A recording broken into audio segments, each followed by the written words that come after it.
Hi everyone, இன்னைக்கு நம்ம தேக்கடியில் இருக்கோம். கல்பவனம் எலிஃபென்ட் பார்க்கில் இருக்கோம்.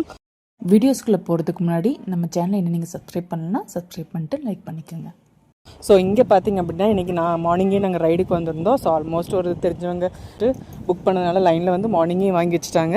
ஸோ இதுதான் என்ட்ரன்ஸு. உள்ளே போனீங்க அப்படின்னா ரிசப்ஷன் இருக்குது. இங்கே வந்தீங்கன்னா ஒரு பர்சனுக்கு 600 ருபீஸ் சார்ஜ் பண்ணுறாங்க. நீங்கள் இங்கே டிக்கெட் எடுத்துகிட்டு இங்கே வெயிட் பண்ணிங்க அப்படின்னா பேஸ்ட் அந்த டோக்கன் வைஸ் நீங்கள் எலிஃபென்ட் சஃபாரி போகலாம். ஸோ இங்கே ஆல்மோஸ்ட் ஒரு 6 எலிஃபென்ட்ஸ் இருக்குது. ஸோ ஒவ்வொரு எலிஃபெண்ட்டுக்கு பார்த்திங்கன்னா ஒரு ஃபேமிலி 2-3 பர்சன்ஸ் ஆக்குபை பண்ணிக்கலாம். ஸோ இங்கே வெயிட்டிங் ஏரியா இருக்குது. வெயிட் பண்ணிட்டு இருந்தீங்க அப்படின்னா நீங்கள் சஃபாரி போகலாம். ஸோ இங்கேருந்து பார்த்திங்கன்னா ஒரு டேர்ன் அடித்து இங்கே கூட்டிகிட்டு வரும். ஒரு பர்சன் சார்ஜ் பண்ணுறாங்க. இங்கே ஷவர் இருக்குது. எலிஃபெண்ட் ஷவரை தண்ணியில் எடுத்து நம்ம மேலே அடிக்கும். அதுக்கு பார்த்திங்கன்னா 1500 சார்ஜ் பண்ணுறாங்க. ஸோ இதுக்குமே ஒரு ஃபேமிலிஸ் எல்லாம் அவைலபிள் எடுத்துக்கிறாங்க. இதை நீங்கள் வேணும் அப்படின்னீங்கன்னா அது நீங்கள் அதை அவைல் பண்ணிக்கலாம். நீங்கள் இங்கே தேக்கடி சைடு வந்தீங்க அப்படின்னா குழந்தைக்கு கிட்ஸுக்கு ஃபேவரட்டான எலிஃபென்ட் சஃபாரி ரொம்ப பிடிக்கும். நீங்களும் வந்தீங்கன்னா உங்கள் ஃபேமிலியோட ட்ரை பண்ணி பார்த்து என்ஜாய் பண்ணுங்கள்.